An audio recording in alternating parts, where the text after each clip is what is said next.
The morning air was crisp as California.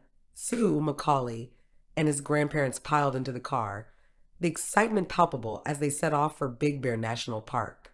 As they climbed the winding roads, Sue reached over, taking California's hand, a warm smile on her face. Hard to believe we're all here, together, just like this, Sue murmured. If you told me a year ago, I'd never have believed it. California squeezed her hand. I wouldn't either. But here we are, and I wouldn't trade it for the world. In the back seat, Robin and Roy chatted with Macaulay, who was eagerly looking out the window at the dense forest and occasional glimpses of the sparkling lake below. Roy caught California's eye in the rearview mirror and smiled. You know, Sue, he said, leaning forward a bit. I remember when you were Macaulay's age.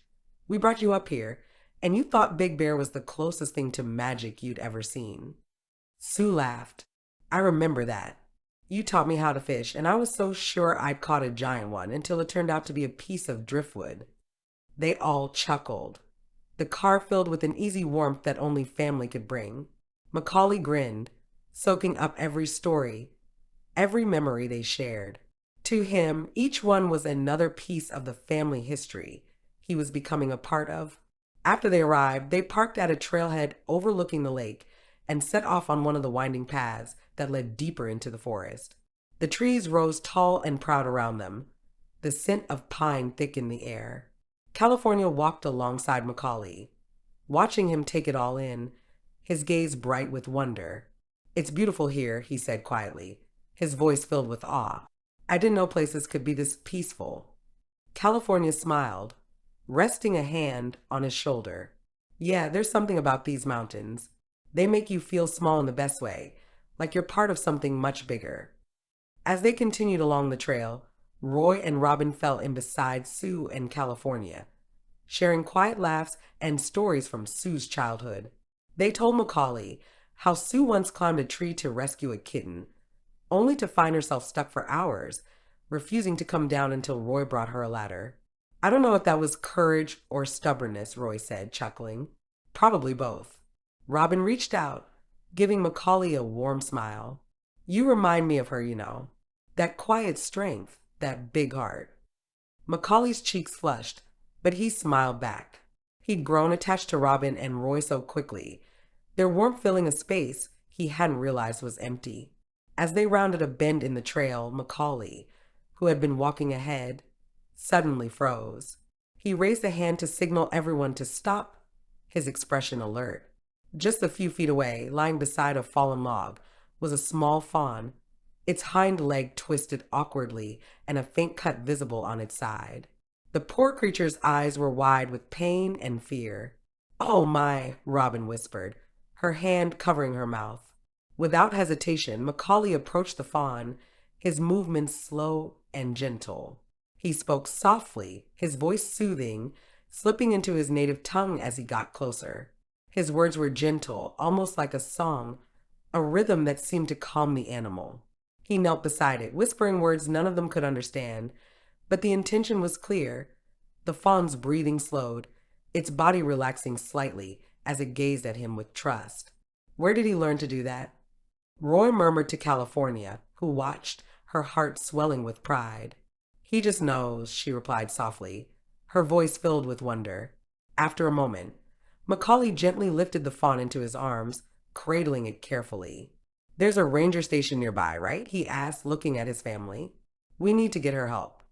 The others nodded, and they began walking back down the trail, Robin and Roy occasionally glancing at each other, moved by Macaulay's tenderness. Along the way, Roy walked beside him, watching how Macaulay kept speaking in gentle tones, reassuring the fawn with his words. Where did you learn to speak so softly to animals like that, Macaulay? Roy asked, his voice filled with admiration. Macaulay shrugged, a shy smile on his face. My mom used to say animals understand kindness. She'd always say, speak with your heart and they'll know. Roy nodded, his gaze soft. Your mom taught you well. It's a gift, Macaulay. Not everyone has that.